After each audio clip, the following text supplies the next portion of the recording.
আর কোনো গুপ্ত হত্যা চাই না।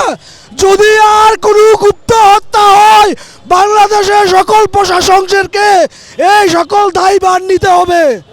এবং আজকে সংবাদ সম্মেলনে একটা কারণেই 2-3টা দাবি। 1 নম্বর দাবি, নতুন এবং ফিরে আসা গ্রাহকদের জন্য নগদে চলছে ক্যাশব্যাক সহ প্রতিদিন হাজারো উপহার জেতার সুযোগ। হবে আশা আর ফেরা সারপ্রাইজ সেরা।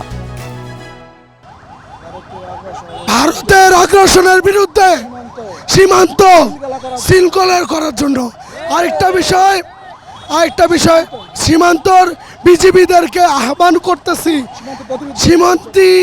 সীমান্ত থেকে কোনো ভারতের দালালেরা আমাদের বাংলাদেশে প্রবেশ করতে পারবে না। আরেকটা বিষয় হলো,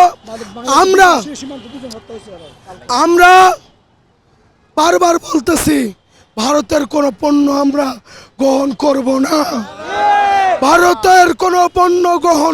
না, আরেকটা বিষয়, সীমান্ততে আমাদের 2 জন কালকে হত্যা হয়েছে।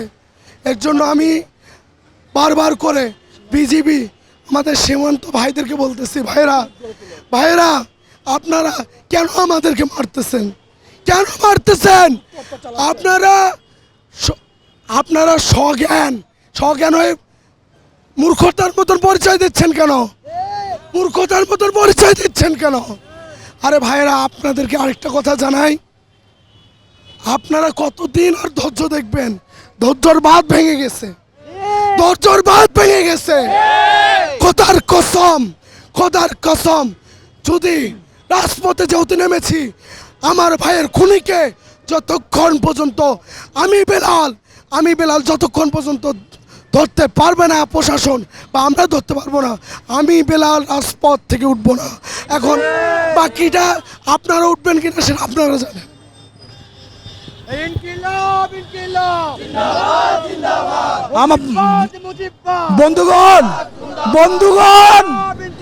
বন্ধুগণ, সীমান্তে হত্যা এখনো বন্ধ হয়নি।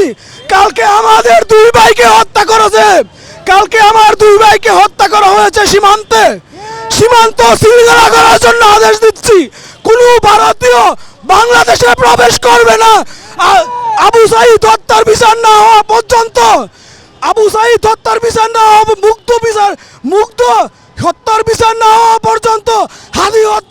না হওয়া কোনো ভারতীয় গুপ্তচর বাংলাদেশে প্রবেশ করবে না। আর কোনো গুপ্ত হত্যা চলবে না, চাই না। যদি আর কোনো গুপ্ত হত্যা হয়, বাংলাদেশের সকল প্রশাসকদেরকে এই সকল দায়ভার নিতে হবে। অন্তর্বর্তী সরকারকে। যদি আরেকটা গুলি চলে, যদি আরেকটা মামার ভাইকে হত্যা করা হয়, এই দেশের অন্তর্বর্তী সরকারকে সকল দায়ভার নিতে হবে। বন্ধুগণ, সীমান্ত শৃঙ্খলা করার জন্য আদেশ দিচ্ছি। জুলাই মঞ্চ থেকে প্রতিরোধ করার আহ্বান জানাচ্ছি। বাংলাদেশ সীমান্ত থেকে আমার বিজিবি ভাইরা, আপনারা সীমান্তে প্রতিরোধ গড়ে তুলুন। ভারত বিরোধী